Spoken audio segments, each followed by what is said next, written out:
The second thing that needs to be examined to work out if a defendant can use the defence of consent is whether the consent was real or not.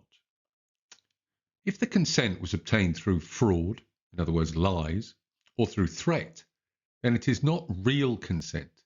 And the law often talks about the consent being vitiated or invalidated. For example, when it comes to fraud, lying about your qualifications and therefore your identity vitiates or invalidates the victim's consent.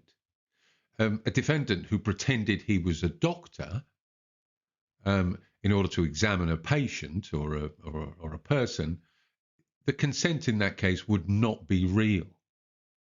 At the same time, if the consent comes about through threat, then the consent would not be considered to be real either. It would be vitiated. Submitting to an act is not the same as consent.